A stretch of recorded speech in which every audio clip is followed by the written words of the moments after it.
और वो शायद बापू बहुत माहिर थे संक्षेप में लिखने में। Collected works of Mahatma Gandhi, Gandhi का अक्षरदेह है, गांधी की वाङ्मय हिंदी में जिन लोगों ने देखा होगा उनको मालूम होगा कि अंग्रेजी के मूल जो है वो 55,000 पृष्ठ के उनके ग्रंथ है, 100 ग्रंथ।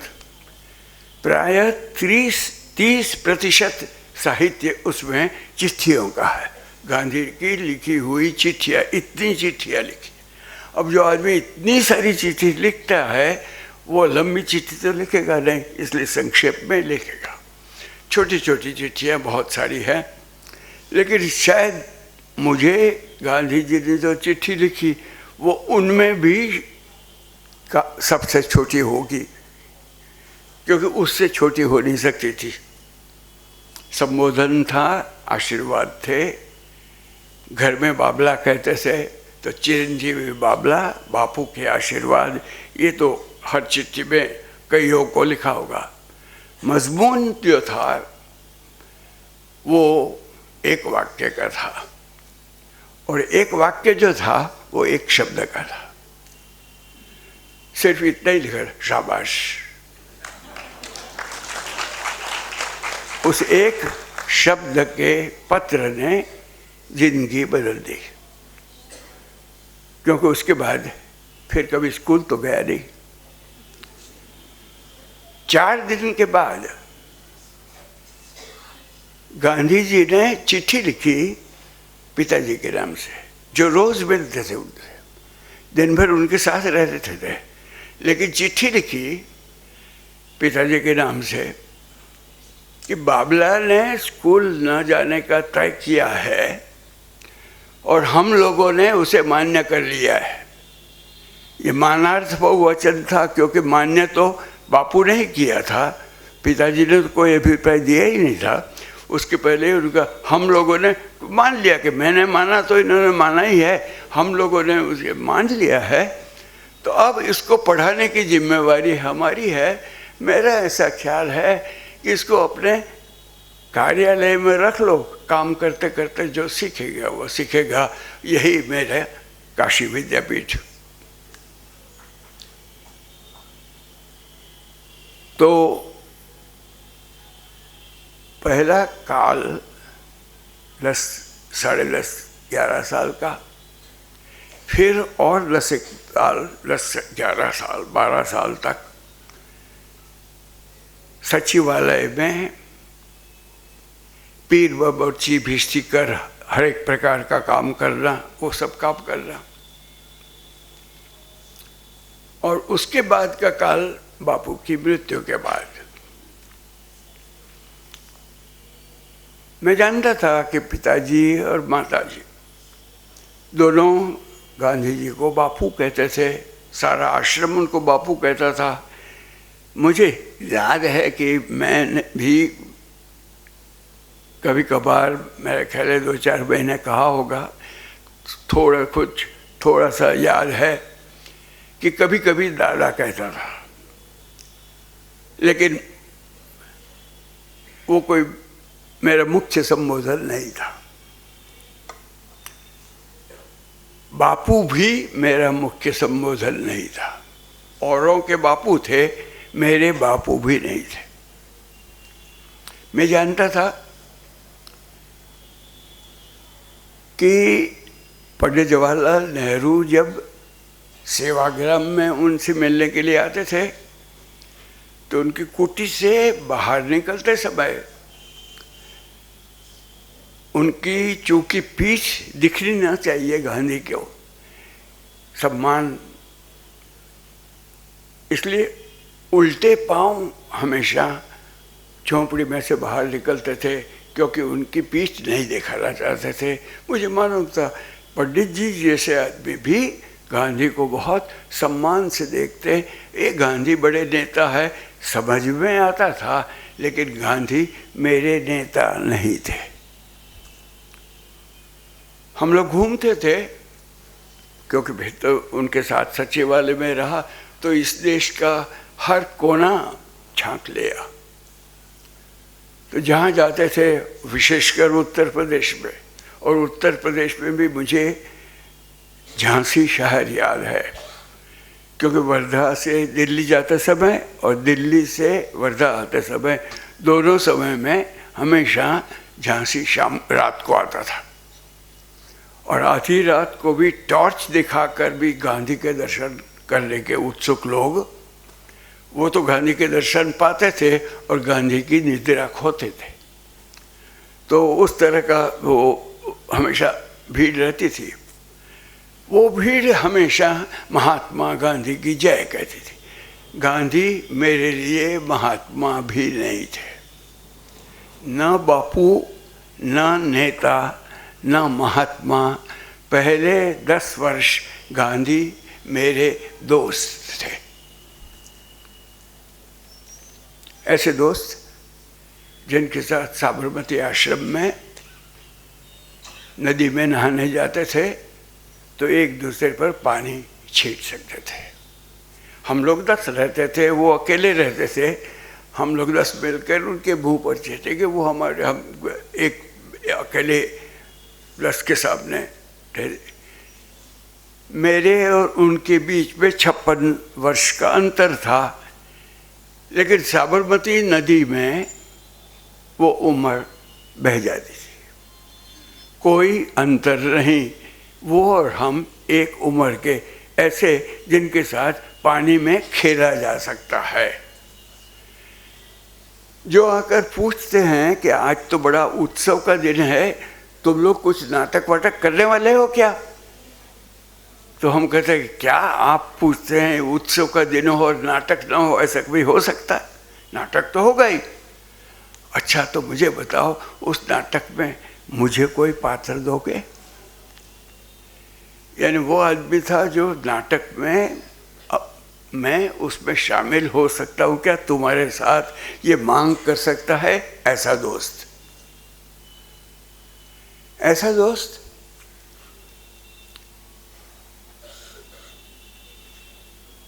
मनोविज्ञान के जानकार शिक्षा शास्त्री O.S. नील ने एक जगह दोस्ती की व्याख्या की है।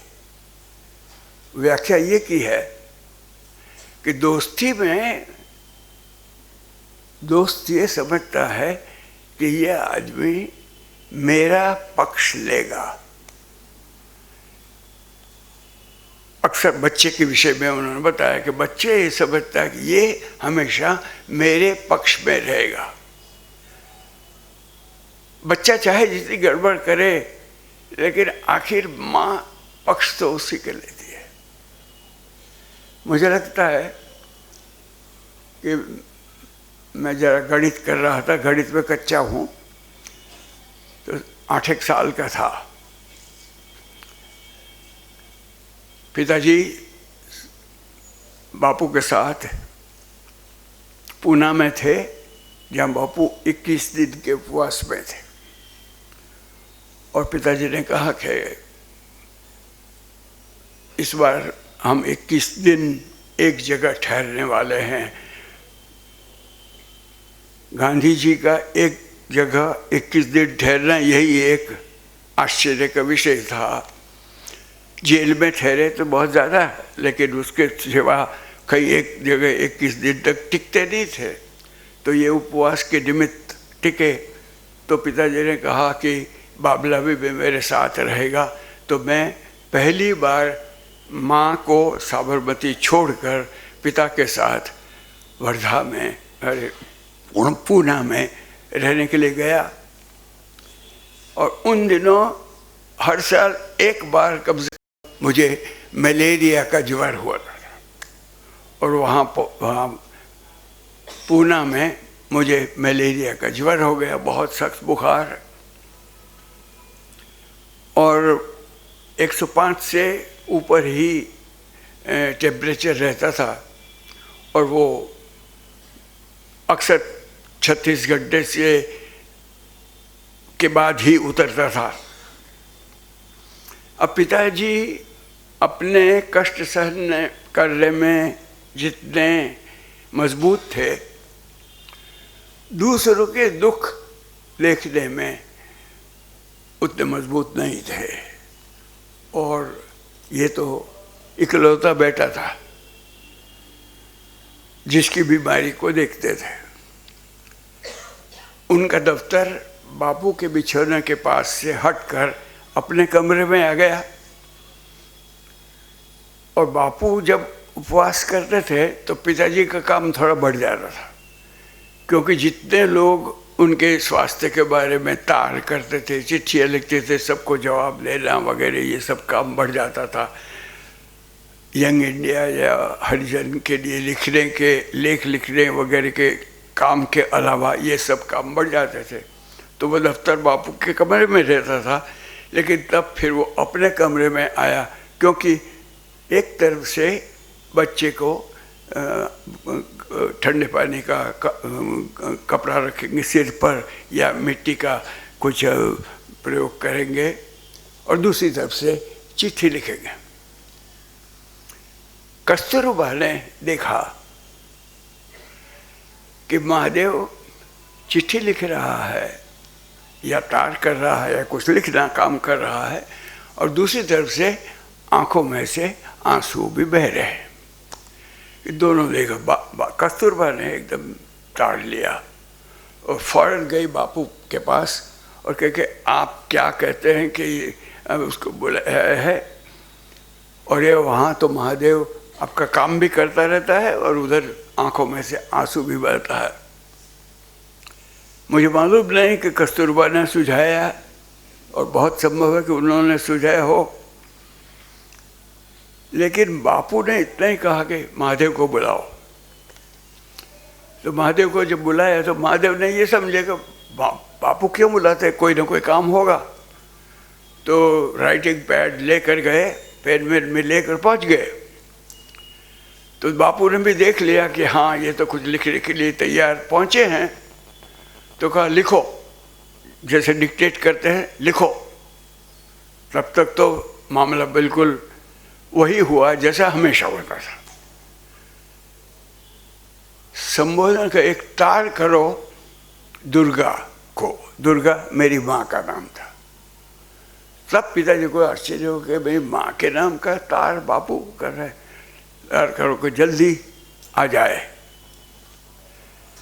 तब पिताजी ने बहस करना शुरू किया, इसको हर साल इस तरह बुखार आता है, 36 घंटे के अंदर तो उतर जाएगा, साबरमती से वो यहाँ आएगी, तब तक तो उसका बुखार उतर जाएगा, नाहक जनता का पैसा क्यों खर्च करे।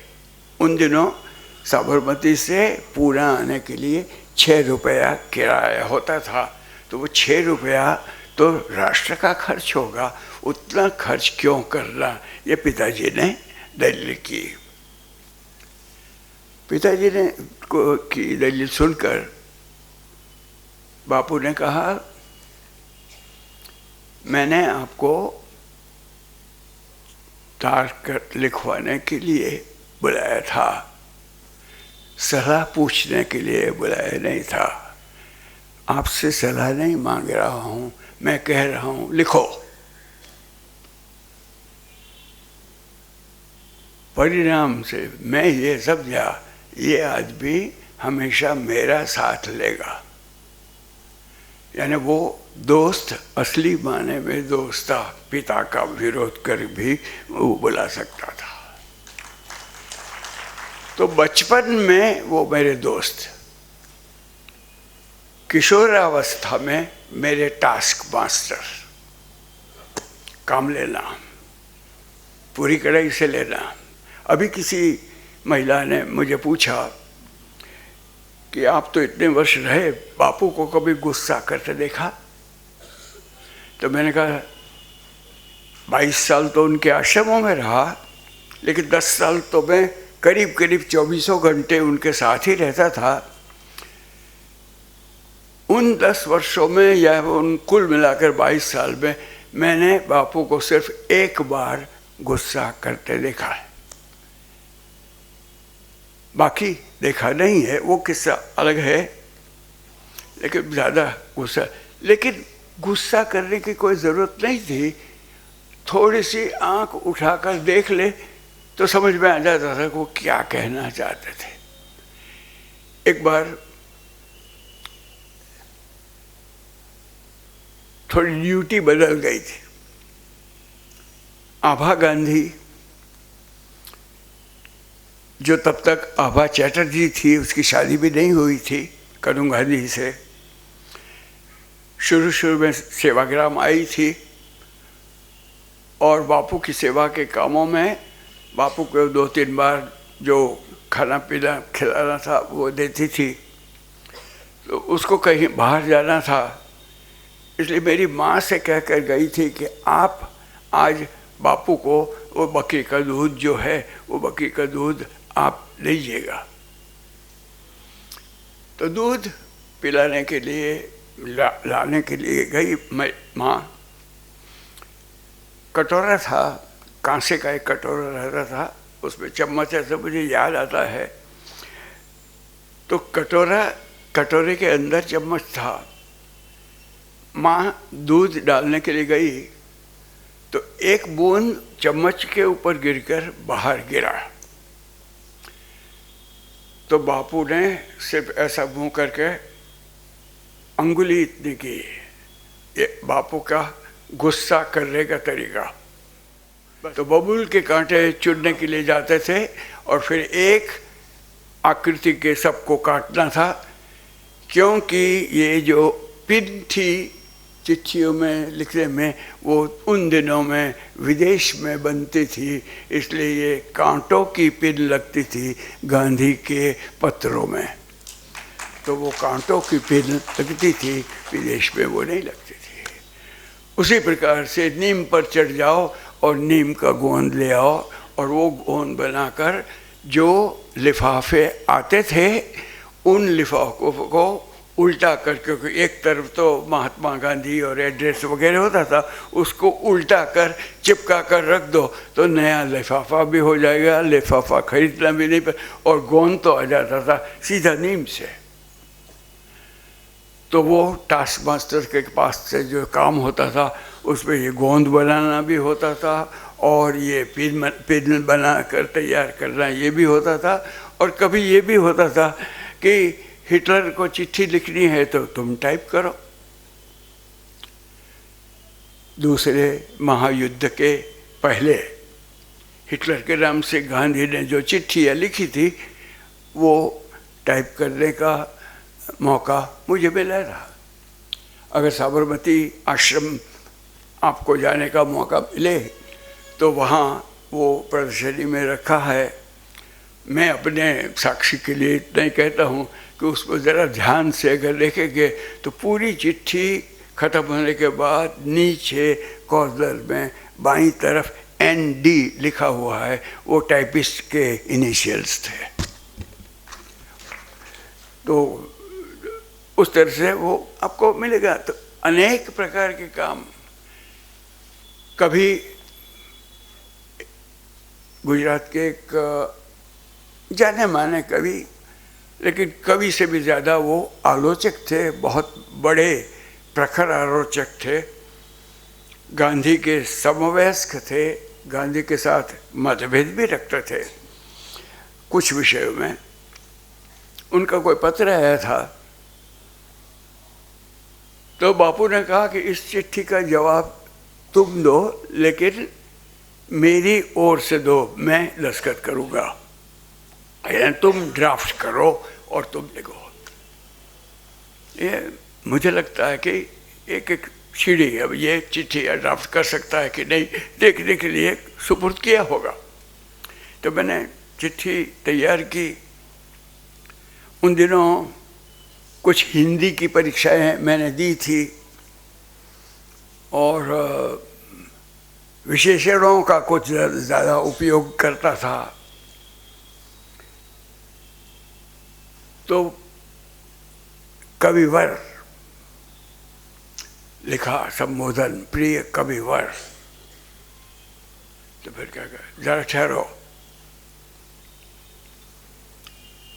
इनको तुम कविवर मानते हो? मैंने कवि तो हैं, लेकिन इसके बाद फिर तुमने कवि वर लिखा है, गुजराती के श्रेष्ठ कवि। मैंने कहा श्रेष्ठ तो नहीं मैं मानूंगा, तो फिर क्यों यह शब्द इस्तेमाल किया। दो अक्षर तुमने अधिक इस्तेमाल किए तो सत्य से उतने तुम दूर गए। तो उस तरह की पढ़ाई होती थी। बाकी 10 साल रहे, पढ़ना वढ़ना तो कोई खास उनके पास फॉर्मल पढ़ना होता नहीं था, लेकिन इनफॉर्मल अनौपचारिक शिक्षा लगातार होती रहती थी। और वो ये मैं स्वीकार करूँगा कि वो लगातार होती थी। वो तीसरे अवस्था गांधी के साथ जो मेरी गई उसमें हुई, उसका अनुभव। और वो तीसरी अवस्था मरणोपरांत मृत्यु, गांधी की मृत्यु के बाद जो शिक्षा हुई वो तीसरी अवस्था। और मेरे ख्याल से पहले 2 अवस्थाओं से भी बाद के वर्षों में गांधी की शिक्षा बहुत ज़्यादा मिली, क्योंकि नींव लगी हुई थी शुरू में। किशोरावस्था में प्रवेश था, एक मौका था, एक किताब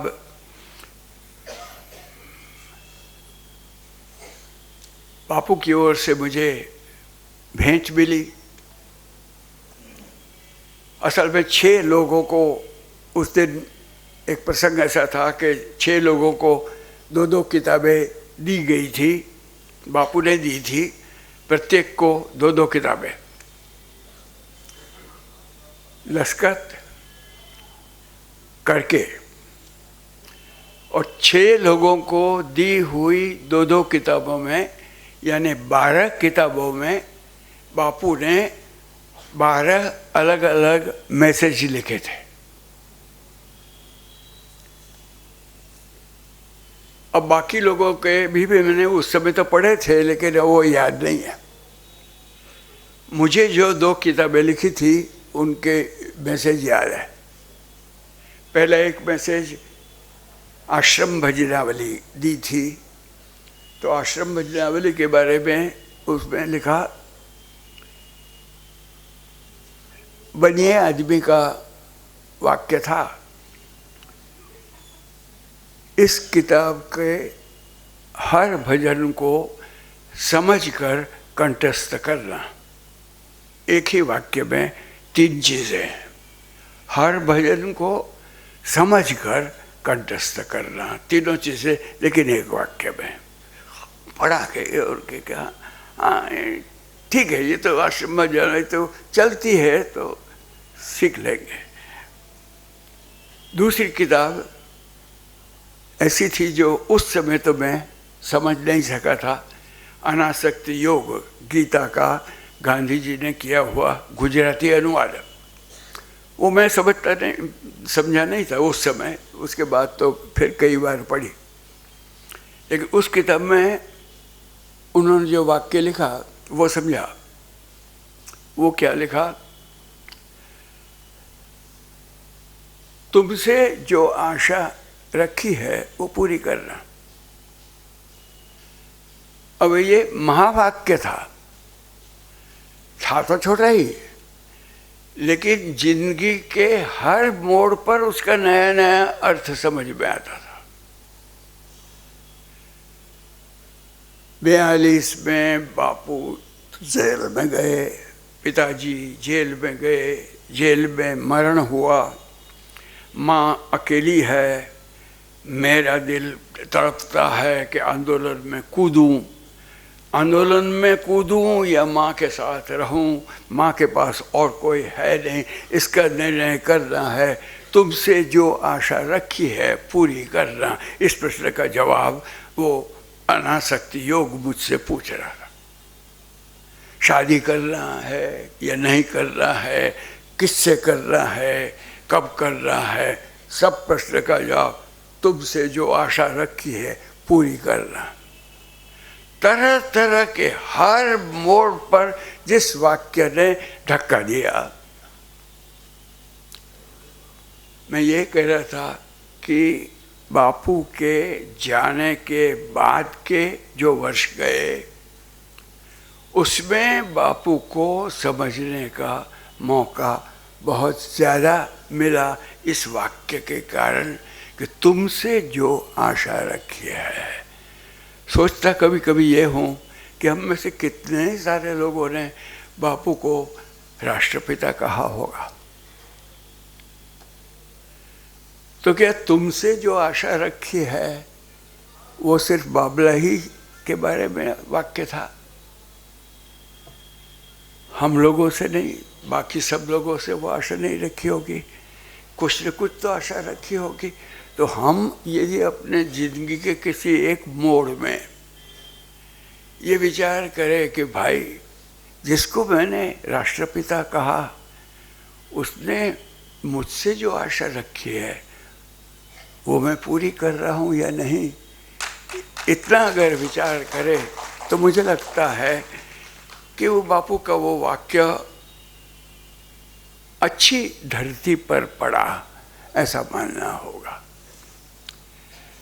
तो इस तरह के जो उनके अनुभव हुए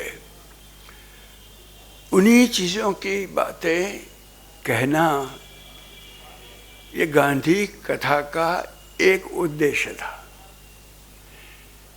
क्योंकि आनंद जो है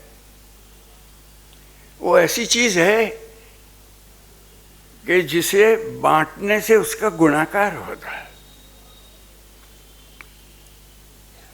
और कष्ट ऐसा है कि जिसे बांटने से उसका भागाकार होता है।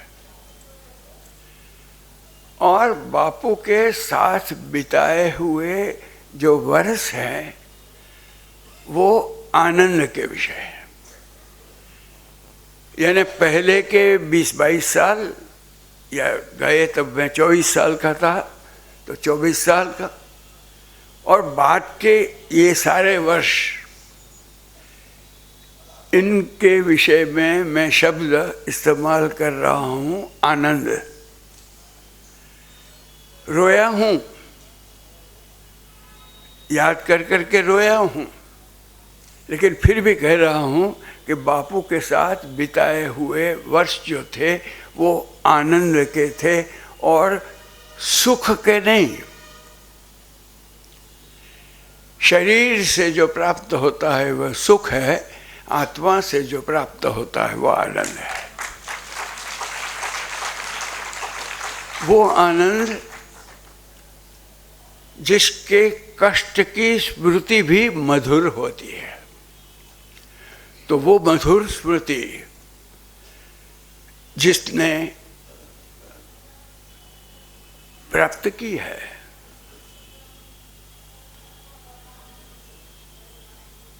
आजकल तो वहाँ ब्रॉड गेज हो गई है।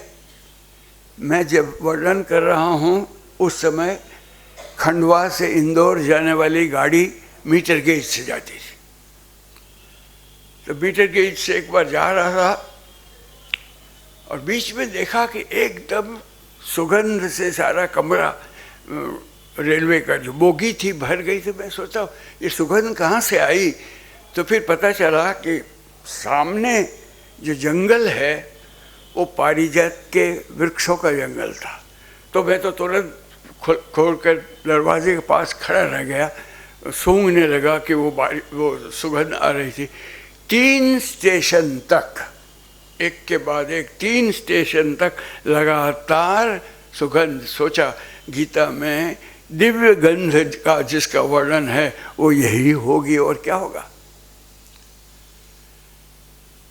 तो जिसके साथ के जीवन का अनुभव दिव्य गंध जैसा होता है उसका बंटवारा करना ये गांधी कथा का उद्देश्य। अगर मैं उस आनंद को अपने पास रखूं तो स्वार्थ बना जाएगा, उसे बांटूं तो वो कर्तव्य बना जाएगा। एक उद्देश्य गांधी कथा का वो। दूसरा उद्देश्य ज़्यादा गंभीर,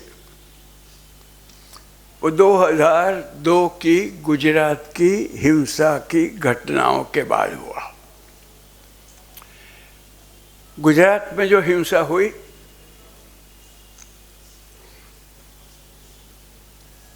उसकी काफ़ी चोट लगी, और चोट विशेष तरह इस तरह लगी कि आखिर मैं भी तो एक गुजराती हूँ। कभी कभी तो थोड़ा गर्व भी ले लेता हूँ कि आपकी भाषा तो राष्ट्रभाषा है, लेकिन मेरी भाषा तो राष्ट्रपिता भाषा है, क्योंकि वो राष्ट्रपिता की मातृभाषा थी। ऐसे भी गर्व लेता हूँ, यानी गुजरात का गौरव मैं ऐसे ही लेता रहा। वो गुजराती इस हिंसा का साक्षी, मुख्य साक्षी, थोड़ा बहुत कोशिश किए तो करे।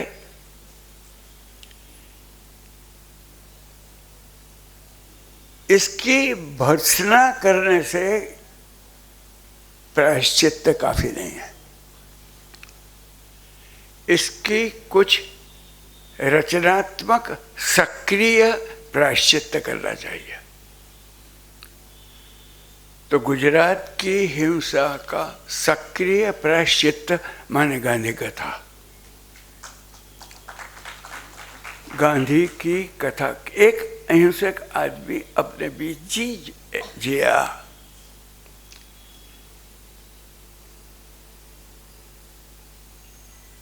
एक विदेशी महिला एक दिन बड़ी गांधी जी की प्रशंसा ही करना चाहती थी, इसलिए कहा कि आप तो जीसस क्राइस्ट की तरह का जीवन जी रहे हैं। तो गांधी के मन में थोड़ा विनोद हुआ, तो सोचा कि क्या सोच रही है, जरा पूछे कैसे, ऐसा कैसे तुम सोचती हो। नहीं नहीं बाप, आपने जीसस क्राइस्ट के सब उपदेशों को जीवन में चरितार्थ किया है। क्या उपदेश थे ये सब गांधी पूछ रहे जिज्ञासा से। तो उन्होंने कहा कि एक पड़ोसियों को एक प्यार करो, एक दूसरे से प्यार करो, दुश्मन से प्यार करो, ये सब जैसे कहा जीसस क्राइस्ट ने वैसा आप करें। गांधी जी का नहीं ये गड़बड़ है। क्यों? पड़ोसियों के प्यार वाली बात ठीक है, एक दूसरे से प्यार वाली बात की है, लेकिन दुश्मन से प्यार करो वाली बात ठीक नहीं है। बिकॉज आई नो एनिमीज, मेरा कोई दुश्मन है ही नहीं, तो प्यार किससे करूँ अगर दुश्मन से प्यार करने के बाद। यानी जिसने किसी को दुश्मन माना ही नहीं, उसके हिंसा का प्रायश्चित्त मैं क्या करूं? उसके जीवन को लोगों के सामने जितना मैंने अनुभव किया है बांटूं, ये मेरा दूसरा उद्देश्य। और तीसरा उद्देश्य, जिसने ये कहा कि मेरा जीवन ही मेरी वाणी है, उसके जीवन की ही बात कह दूंगा तो उसकी वाणी का भी प्रचार हो जाएगा, संदेश पहुंचेगा।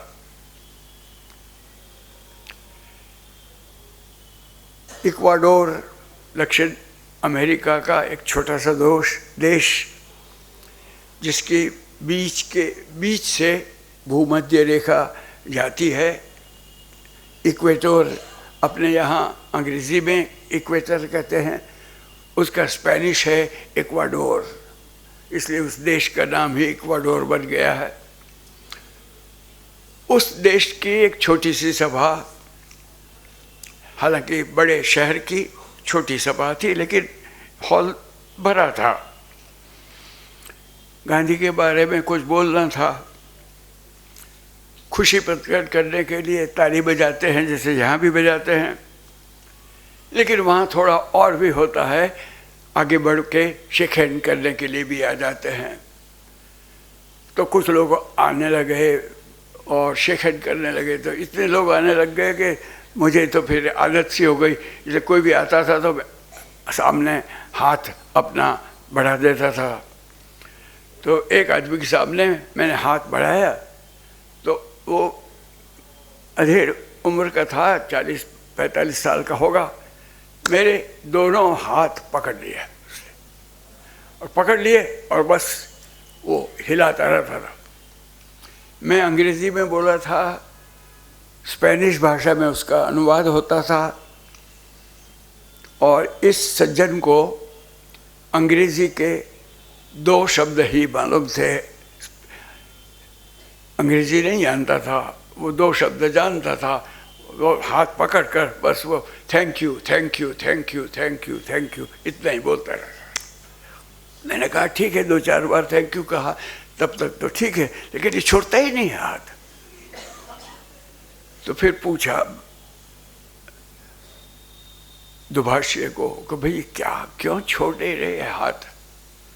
तो उसने कहा कि आपने अपने भाषण में कहा ना कि आप जब छोटे थे तो आपके कंधे पर हाथ रखकर बापू साबरमती आश्रम से रोज सुबह शाम जेल तक जाते थे और जेल के दरवाजे को हाथ लगाकर वापस आते थे।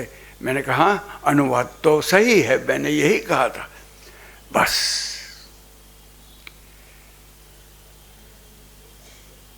जिसके कंधे को गांधी के हाथ लगे हैं उस वाइब्रेशन को मैं लेना चाहता हूँ, इसलिए मैं पकड़े हुए हूँ। ये वो आदमी था जो गांधी की मृत्यु के बाद पैदा हुआ था। ये वो आदमी था जिसका देश गांधी के देश से 13,000 मील दूर था, जिसने कभी भारत की भूमि पर पैर रखा नहीं था। लेकिन एक आदमी जिसको बचपन में कंधे पर बापू के हाथ लगे थे, उसके हाथ को पकड़ने से वो गांधी के स्पंदन का अनुभव करना चाहता था।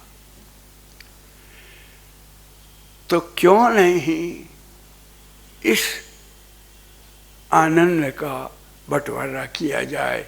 ये तीसरा अनुभव ये था। तो कहना तो मैं सिर्फ एक ही बात कर रहा था हूँ, और वो गांधी की बात, और वो गांधी की बात का शायद मूल सूत्र आरंभ में मैं कहूँ तो इतना ही था कि बहुत बचपन से मिशन मिल गया था। जो तरुण लोग यहाँ हैं उनसे कहूँ, अगर जिनको जितनी जल्दी जीवन का मिशन मिलता है उतने बड़े भागी। कुछ को मिलता है तो बहुत देर से मिलता है, तो फिर बाद में थोड़े वर्ष बचे रहते हैं, लेकिन जल्दी अगर मिलते हैं तो बाद में उस मिशन को पूरा करने के लिए समय में मिलता है।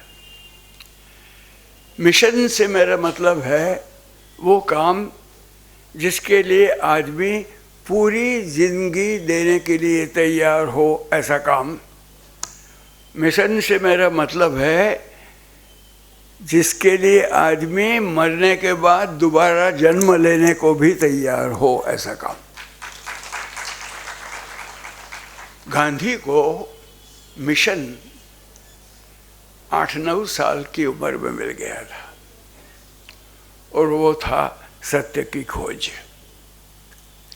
और वो ही पूरा जीवन भर, वही गांधी के जीवन को कहो तो बस सत्य की खोज, सत्य की खोज, सत्य। हमारी 5 दिन की जो कहानी चलने वाली है वो कहानी सत्य की खोज की, उनकी प्रयोग की ही बात है, और वो ही उनका मिशन था। मामूली से व्याख्या से जिसका आरंभ हुआ, जो कोई भी आदमी, सामान्य आदमी सत्य कहने से, बल्कि नरसिंह मेहता का जो भजन हम लोगों ने सुना उसमें भी जबान से जो सत्य बोलता है इतना ही कहता है। वही व्याख्या गांधी ने भी की थी, सत्य माने सत्य बोलना। और फिर सोचते हैं कि बोलूं सत्य और सोचूं अलग, तब तो वो असत्य हो गया। और सोचूं भी वही और बोलूं भी वही और करूं अलग तो भी असत्य हो गया। तो सत्य की व्याख्या विस्तृत होती गई और गहरी होती गई। तो वो गहरी हुई, विस्तृत हुई, ये बढ़ते बढ़ते बढ़ते ईश्वर सत्य है पर से बढ़ते बढ़ते सत्य ही ईश्वर है तक पहुंच गई। क्योंकि सत्य शब्द का मूल सत्य में दिखा। सत्य माने अस्तित्व, और अस्तित्व अपने में पाया, अस्तित्व सर्वत्र पाया, और सर्वत्र और अंतरात्मा दोनों के अंदर जो एक है वही ईश्वर है। इसलिए सत्य ये ईश्वर है तक पहुंच पाए। यहाँ से वहाँ तक की जो गति है वो सत्य है, लेकिन लगन उनकी एक ही थी और वही उनकी साधना थी। बाकी जो थे वो तब कह सकते, सत्याग्रह किया, जेल में गए, जो कष्ट किए, वो सबको हम तब कह सकते, तपस्या कर सकते। लेकिन अगर उनकी साधना थी, उनकी आराधना थी, उनकी कोई पूजा थी, तो वो सत्य की पूजा थी।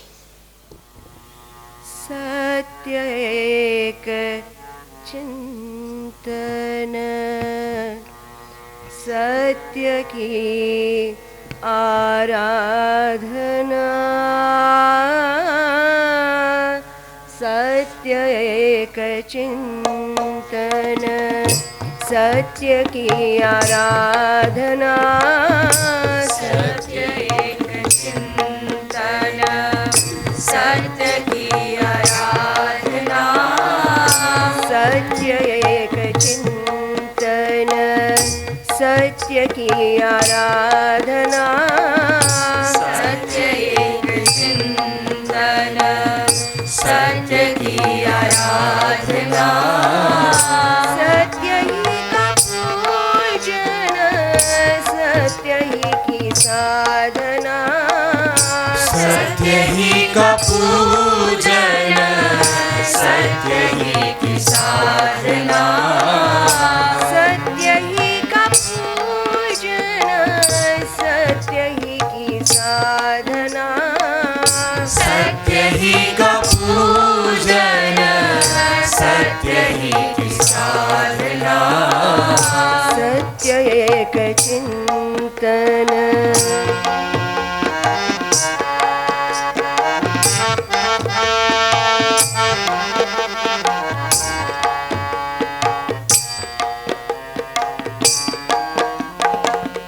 सत्य मेरा ध्रुव तारा, खोल दे पथ हमारा, सत्य मेरा ध्रुव तारा,